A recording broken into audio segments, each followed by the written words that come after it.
Whoa, whoa. The world seems so much bigger from down there. Oh, shoot. Yo, what's going on, guys? It's your boy, Miles Morales. Now, it's been a few days since I've seen the Marvel movie AntMan. Yes, this is my non-spoiler review for AntMan. Marvel's AntMan. Okay, you get the point. Anyway, you know, this movie has had, like, this big old... It was supposed to be a flop. Now, let me tell you why.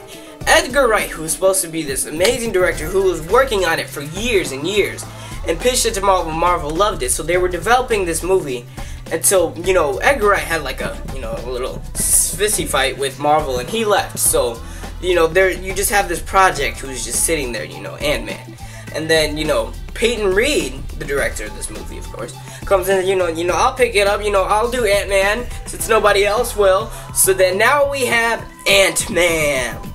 Now, my overall thoughts on this, AntMan is that, I enjoyed it. I really liked it. It was a great movie. I mean, it wasn't perfect, but I think it's overall a solid entry into the Marvel Cinematic Universe. Now, you know, I'm going to grade this movie in this some type of way. I'm going to grade it on its characters. I'm going to grade it on its action, its comedy, and some other stuff. That pinky is just like other stuff that I think of. Anyway, so let me first get on the characters. So I'll try to make everything, you know, a little bit quick. Because I tried shooting this video once and it was 13 minutes long. So I was like, no, that's way too long. So I'm shooting it again. Anyway. Okay, so you have the star of the movie, Paul Rudd playing Scott, oh my gosh! So sorry. Let me try that again. Alright, so you have this movie, and you have the main star slash character, and you have Paul Rudd playing Scott Lang slash AntMan. Woo! Okay, so he plays AntMan in this movie, and overall, I love Scott Lang. Like, I was hoping kind of they would do Hank Pym, but, you know, I didn't really know much about Scott Lang, but I'm glad they went down this road, because Scott Lang is really just this overall lovable, funny character who, you know, he's actually really relatable, you know, like, you know, in this movie they have this theme of redemption and father-daughter, you know, relationship. So right now he's a father to this daughter who's been out of his life, and he tries to reconnect into her daughter's life. So that's what I think they really did good in this movie, is that, you know, the overall themes of redemption and passing down the torch, that's a theme, and you know, father-daughter. So I love Scott Lang, and I love how you know, the character development leads him to becoming AntMan. Now, AntMan in this movie, I love AntMan. Okay, like one of my most favorite parts of the movies, yo, is when he starts shrinking, boy. Like, it's so awesome how the way this movie portrays Scott Lang's, aka AntMan's, like, perspective on, like, our world. Because, you know, Marvel released some pictures of how AntMan would see the world in the Marvel Cinematic Universe. You know, he was sitting on Iron Man's shoulder, he was sitting on Cap's shield, Thor's hammer, and, you know, Hawkeye's arrow. But, yeah, I just love how, you know, his perspective really, like, challenges the way you think and, like, the way you see the world. Like, you know, this world is very big, but to, like, some ants. But anyway, you know, I really like that. So moving on, we have, Hank Pym, played by Michael Douglas. Now, he's in this character, and in this movie, he used to be AntMan, and back in, like, the 1970s, 80s, 90s, you know, he used to be AntMan, but now, like, as going on with the theme in this movie as passing down the torch, he gives it to Scott Lang. Now, I think that in this movie, even though they're doing father-daughter, I think that Scott Lang and Hank Pym, they have this kind of, like, father-son relationship, and I like to see, you know, how, you know, Hank Pym starts to become more of a father figure in Scott's life. So I really like how they portrayed him. He's played by an amazing actor, so go Hank, you know. Alright, moving on. So you have Evangeline Lilly, who plays Hope Van Dyne in this movie. Now, she's a main character. I mean, she did good with what she was given. I think that, you know, the three together, you know, Scott Lang, you know, you have AntMan, you have Hank Pym, and you have Hope Van Dyne.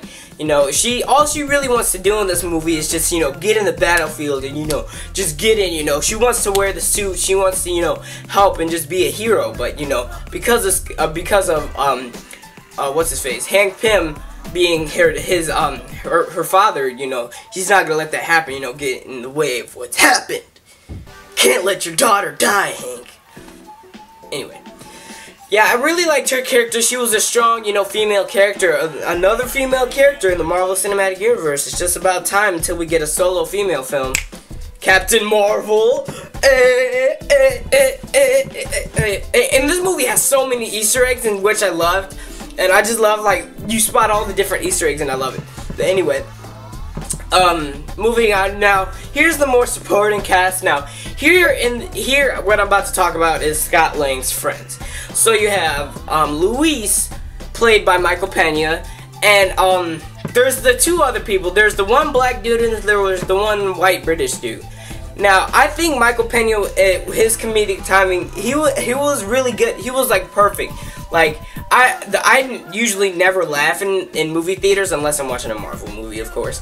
And he really just made me laugh, and it was really awesome that his like how much of a human he is, you know, and how like we all like I'm like Luis more like in like real life. I'm like a mixture between Scott and Luis when it comes to this movie, because you know all he does is talk.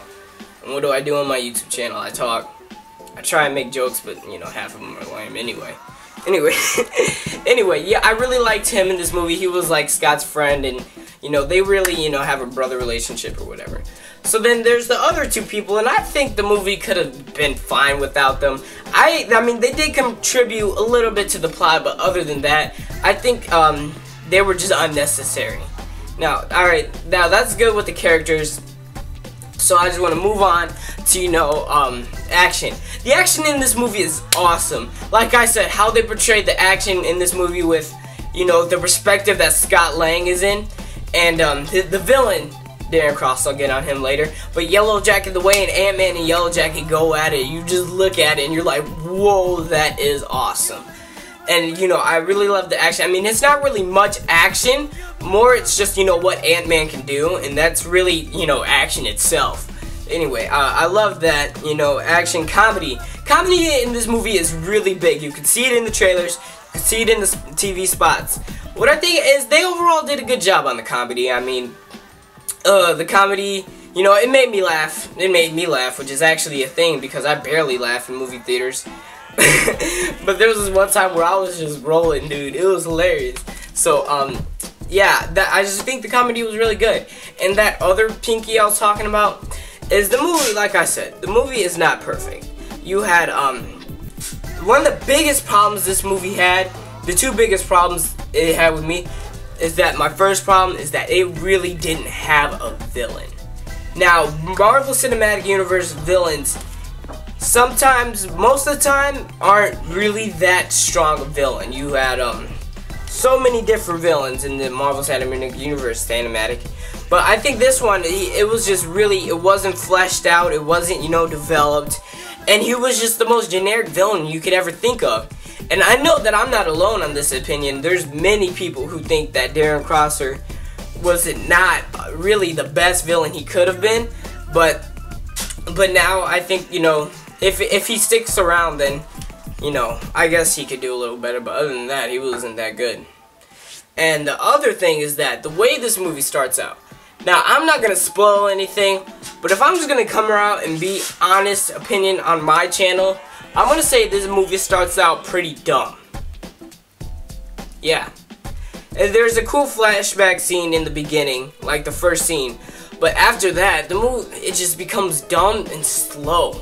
I'm like sitting there, oh yeah, I'm finally watching AntMan, a Marvel movie. And then you're beginning, and you're just like, dude, can we just get to the AntMan real quick? Because it wasn't really that compelling. Now, I think that Peyton Reed did a great job on this, but, the writing in the beginning could have worked a little better. I mean, there were some comedic moments, but really, it was just like, it could have been a lot better for me. So anyway, I wanted to keep this review short. Hopefully, it wasn't 13 minutes long, but anyway, thank you all for watching. Should I do a spoiler review and talk about, all the spoilers, the thwip references, and, just all that. So thank you all for watching. Please leave a like and favorite. I'm going to be hanging around in the comments after this video is uploaded to, reply and talk. Anyway, thank you all for watching, and I'm out for now. I'm at like 277 subscribers. Can't wait till I get to 300. Anyway, love you all, and bye.